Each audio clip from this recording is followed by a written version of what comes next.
Struggles related to infertility, pregnancy loss, and postpartum related emotional changes can be difficult to navigate, and they're private struggles that most people don't share. As a person who's experienced all of them, I'd like to share my story.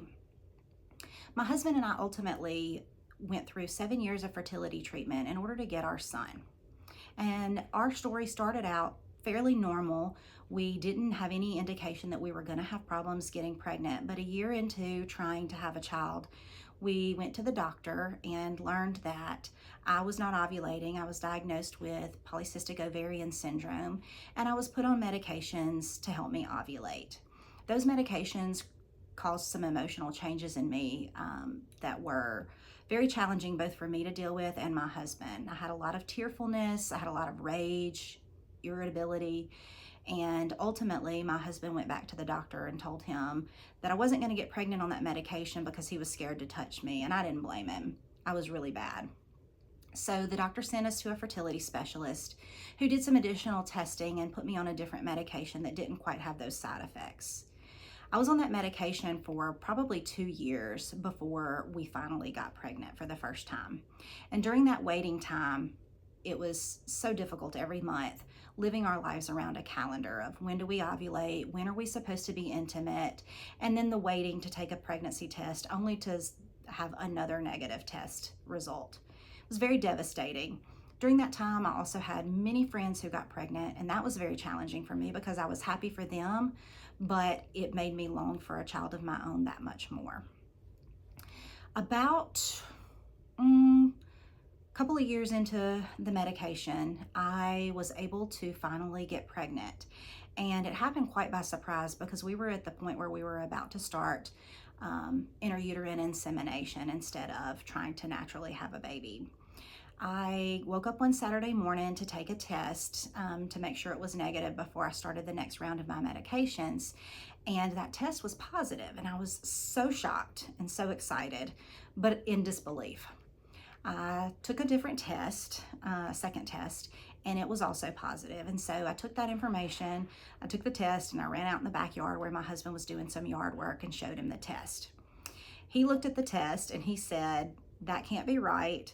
You need to take another test." And I told him that was my second one. And so I think that just speaks to where we were in the process. We were both kind of hopeless that we would ever get pregnant.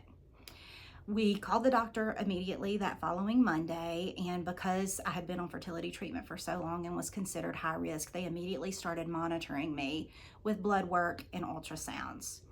I learned pretty early on that that pregnancy was probably not going to be viable, and ultimately that baby did die. My husband and I were so devastated and so sad. I felt like at least I knew then that I could get pregnant, so I had a small glimmer of hope, but my husband had so much anger and so much sadness to think that we would be given a child and then that child would die. So we took a break from treatment for a while, and after a year or so got back on the same medication, and this time we were able to conceive much more quickly. But the outcome was the same. Same blood work, same bad news, ideas that we were going to lose the child. We got to see the heartbeat, but then on the next ultrasound, the heart wasn't beating, and we had a second miscarriage. It was so difficult to go through, and we were in disbelief. My doctor did more intensive testing since I had had 2 miscarriages, and I was diagnosed at that point with antiphospholipid syndrome, which is a blood clotting disorder which can be easily treated. So we got back on the medication, and I got pregnant again, and this time was able to get on the medications early on and was able to have a healthy, viable pregnancy. My son was born at 36 weeks by emergency C-section, and when he was born, he did not have a heartbeat and he wasn't breathing, so he had to be resuscitated and taken to the NICU for the night. He was strong and he fought through it, and he was able to come home with us and be discharged normally from the hospital. But when we got home, other struggles started. I didn't sleep. I was so scared that something was going to happen to him that I stayed up and I watched him. I watched him to make sure he was breathing, to make sure he was moving. And when I went back to my doctor's appointment, I was treated then for postpartum anxiety. it took a while for the medications to work, and I'm thankful that my mom stayed with us for 3 weeks in order to help me take care of my child and navigate new motherhood, as well as all of the emotions that came with that. I have a healthy, very strong, very smart 9-year-old at the time of this filming, and I'm so thankful for my little miracle boy. I know everyone's story doesn't end in a positive note like mine does, and so I want to say that not everybody's story ends good. I wanted to give my son a sibling. I never planned on him being an only child. And so my husband and I, when he was about a year old, decided we were going to go back this time and do IVF treatment.